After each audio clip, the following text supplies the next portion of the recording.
आज हम math 10 exercise 4.2 का क्वेश्चन नंबर 5 करने जा रहे हैं। इसकी दी गई फ्रैक्शन है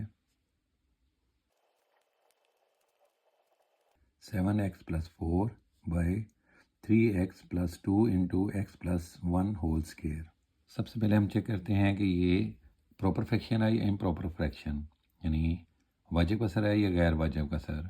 न्यूमरेटर में x की पावर है 1 और डिनोमिनेटर में x की पावर 1 है फर्स्ट एक्सप्रेशन में, और सेकंड में जब इसका स्क्वायर सॉल्व करेंगे तो 2 हो जाएगी और दोनों को आपस में मल्टीप्लाई करेंगे तो ये 3 हो जाएगी। तो ये बन जाएगी x बाई x की पावर 3। तो ये एक प्रॉपर फ्रैक्शन है। तो यहाँ हम लिख लेते हैं प्रॉपर फ्रैक्शन यानी वाजिब कसर। सबसे पहले हम इसे लेट करते हैं कि दी गई फ्रैक्शन जो है वो a + b + c फ्रैक्शन के इक्वल है, is equal to a by पहली वाली एक्सप्रेशन 3x + 2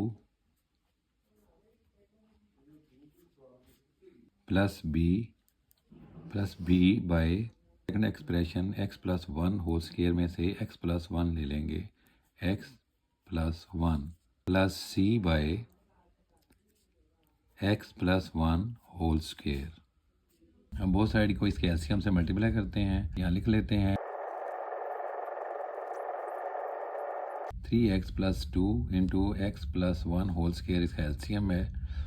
तो बोथ साइड को इसके एलसीएम से मल्टीप्लाई करते हैं। लेफ्ट साइड का डिनोमिनेटर जो है वो मल्टीप्लाई से कैंसिल हो जाएगा और हमारा आंसर आ जाएगा 7x + 4 इज इक्वल टू, ये फ्रैक्शन को जब एलसीएम से मल्टीप्लाई करेंगे तो 3x + 2 से कैंसिल हो जाएगा और ये मल्टीप्लाई होगा x + 1 होल स्क्वायर के साथ, प्लस b वाली फ्रैक्शन को जब मल्टीप्लाई करेंगे तो x + 1 से कैंसिल हो जाएगा और एक x + 1 रह जाएगा और वो मल्टीप्लाई होगा b के साथ और फिर 3x + 2 मल्टीप्लाई होगा b × 3x + 2 इंटू x + 1। अब c वाली फ्रैक्शन इससे मल्टीप्लाई होगी plus c x + 1 square, x + 1 से कैंसिल हो जाएगा और c मल्टीप्लाई होगा 3x + 2 के साथ। अब इसको मज़ीद सॉल्व करते हैं। लेफ़्ट साइड को वैसे ही लिख लेंगे। x + 1 होल स्क्वायर को सॉल्व करेंगे तो ये a + b होल स्क्वायर के फॉर्मूले से सॉल्व होगा, x² प्लस 2 फॉर्मूले वाला मल्टीप्लाई होगा 1 के साथ, 2 और 2 मल्टीप्लाई होगा x के साथ, तो ये आ जाएगा 2x प्लस 1 का स्क्वायर 1 ही होता है, प्लस b इंटू इन दोनों एक्सप्रेशन को आपस में मल्टीप्लाई करेंगे, 3x मल्टीप्लाई होगा x के साथ, ये आ जाएगा 3x² प्लस 3x 1 से मल्टीप्लाई होगा 3x प्लस 2 मल्टीप्लाई होगा x के साथ 2x प्लस 2 मल्टीप्लाई होगा 1 के साथ प्लस c। इसको भी वैसे ही लिख लेते हैं। नेक्स्ट स्टेप में सॉल्व करेंगे इसको। लेफ़्ट साइड को वैसे ही लिख लेंगे 7x + 4 इज इक्वल टू, इसको भी वैसे ही लिख लेते हैं। नेक्स्ट स्टेप में सॉल्व करेंगे इसको, plus b into 3x² plus 3x और प्लस 2x को प्लस करेंगे तो ये 5x हो जाएगा, प्लस 2 प्लस c, इसको भी वैसे ही लिख लेंगे। अब सबको जो है वो सॉल्व करते हैं। 7x + 4 is equal to, a को मल्टीप्लाई करते हैं पूरी एक्सप्रेशन के साथ, ax² plus 2ax plus a plus b को मल्टीप्लाई करते हैं पूरी एक्सप्रेशन के साथ, 3bx² plus 5bx plus 2b plus c को मल्टीप्लाई करते हैं पूरी एक्सप्रेशन के साथ, 3cx प्लस 2c। इस इक्वेशन को नाम देते हैं इक्वेशन 1 का, इस इक्वेशन को नाम देते हैं इक्वेशन 2 का, और लास्ट वाली को देते हैं इक्वेशन 3 का। b के डिनोमिनेटर से x की वैल्यू फाइंड करते हैं एक दफ़ा और उसको पुट करते हैं इक्वेशन 2 में, और फिर b के डिनोमिनेटर से x की वैल्यू फाइंड करते हैं और उसे पुट करते हैं इक्वेशन 2 में। Now 3x plus 2 is equal to 0। 3x positive 2 opposite side पे जाकर नेगेटिव 2 हो जाएगा। x 3 मल्टीप्लाई और x के साथ ऑपोजिट साइड पे जाकर ये डिवाइड हो जाएगा, नेगेटिव 2/3। ये x की वैल्यू आ गई। अब इधर से x की वैल्यू फाइंड कर लेते हैं। x plus 1 is equal to 0। x is equal to positive 1 opposite side पे जाकर नेगेटिव 1 हो जाएगा। तो यहाँ x की वैल्यू आ गई नेगेटिव 1। अब इनको बारी बारी जो है इक्वेशन 2 में पुट करके हम a, b और c की वैल्यू फाइंड करते हैं। यहाँ हम लिख लेते हैं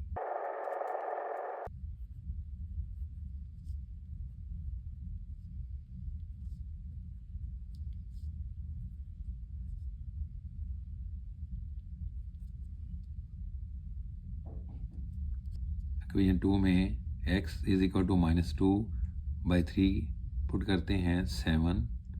x की जगह उसकी वैल्यू पुट करते हैं -2/3 plus 4 is equal to a -2/3 plus 1 whole square plus b 3 multiply -2/3 plus 2 into -2/3 plus 1 plus c into 3 multiply -2/3 plus 2। अब इसको सॉल्व करते हैं। 7 -2 से मल्टीप्लाई होगा -14/3 प्लस 4 इज इक्वल टू, दोनों टर्म्स का एलसीएम लेते हैं। 3 1 3 और 1 को 2 से मल्टीप्लाई किया -2 plus 3 1s are 3 whole square plus b into 3 से कैंसिल हो गया, -2 प्लस 2 इंटू, इन दोनों का फिर एलसीएम लेते हैं। 3 -2 प्लस 3 को 1 से मल्टीप्लाई किया तो 3 आ गया, प्लस 3 से कैंसिल हो गया, -2 और +2। इन दोनों का एलसीएम लेते हैं। एलसीएम 3 -14 वैसे ही आ गया, प्लस 1 को 3 पे डिवाइड किया तो 3 आंसर आया। 3 को 4 से मल्टीप्लाई किया 12। -2 में 3 प्लस किए तो 1/3 होल स्क्वायर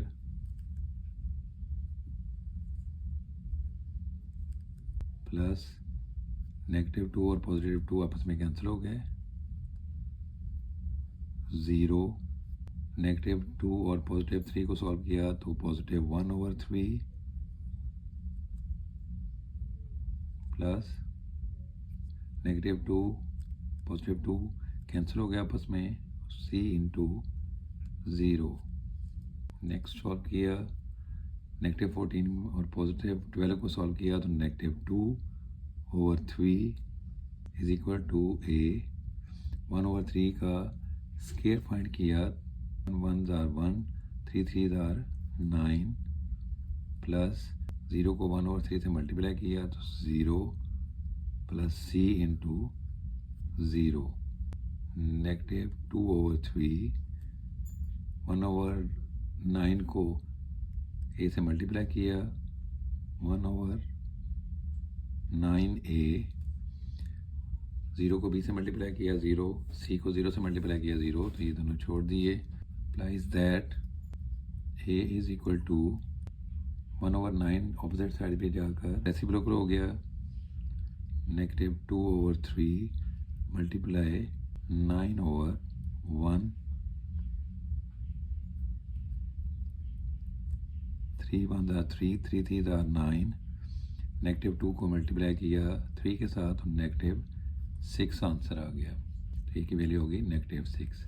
अब हम इस साइड से x की वैल्यू नेगेटिव 1 लेकर इक्वेशन 2 में पुट करते हैं और वैल्यू फाइंड करते हैं बी सी में से किसी की 7 x की जगह उसकी वैल्यू पुट की negative 1 plus 4 is equal to a into x की जगह उसकी वैल्यू पुट की negative 1 plus 1 whole square plus b into 3 multiply -1 plus 2 into x की जगह उसकी वैल्यू पुट की negative 1 plus 1 plus c into 3 multiply -1 plus 2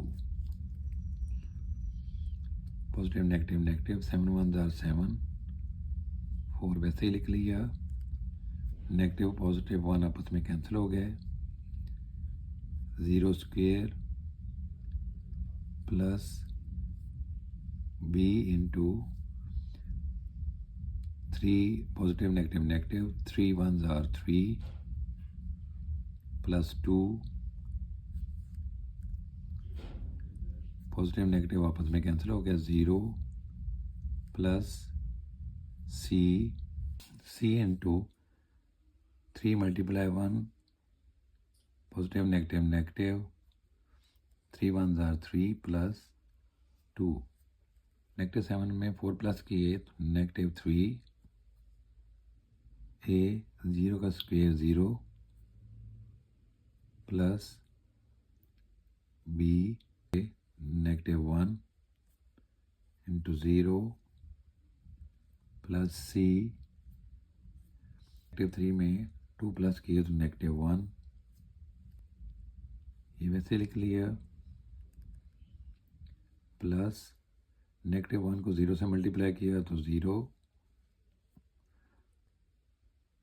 plus इसे भी स्टेप में वैसे ही लिख लिया नेगेटिव 3 ए को 0 से मल्टीप्लाई किया तो 0 छोड़ दिया इसको b को 0 से मल्टीप्लाई किया तो 0 पॉजिटिव नेगेटिव नेगेटिव 1 c तो इसको c लिख लिया पॉजिटिव नेगेटिव नेगेटिव आपस में कैंसिल हो गए तो 3 इज इक्वल टू इसको मज़ीद सॉल्व किया तो c इज इक्वल टू 3। हमारे पास a की वैल्यू आ चुकी है नेगेटिव 6 और c की वैल्यू आ चुकी है नेगेटिव 3। अब हमने फाइंड करनी है b की वैल्यू 3 से हम एक्स स्क्वायर के कोएफिशिएंट को कंपेयर करके b की वैल्यू फाइंड कर सकते हैं। तो हम कंपेयर करते हैं एक्स स्क्वायर के कोएफिशिएंट को यहाँ लिख लेते हैं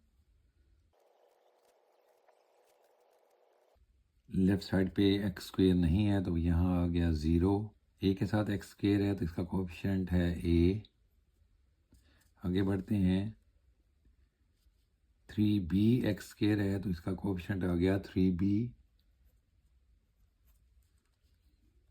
देखते हैं कि हमें a और b में से किसकी वैल्यू हमारे पास मौजूद है। तो a की वैल्यू हमारे पास मौजूद है जो कि है नेगेटिव 6। इसको हम इसमें पुट करते हैं 0 इज इक्वल टू a की वैल्यू है negative 6 plus 3b opposite side पे आकर पॉजिटिव 6 हो गया। इधर रह गया 3b 3b से मल्टीप्लाई हो रहा है अपोजिट साइड पे जाकर ये डिवाइड हो गया 3 1s are 3, 3 2s are 6, B की वैल्यू आ गई 2। अब ये बी और सी की वैल्यू को इक्वेशन 1 में पुट करके इसका आंसर ले लेते हैं। तो यहाँ हम लिख लेते हैं, पहले हम अपनी मेन फ्रैक्शन लिखते हैं, इज इक्वल टू ए की जगह उसकी वैल्यू लिखी -6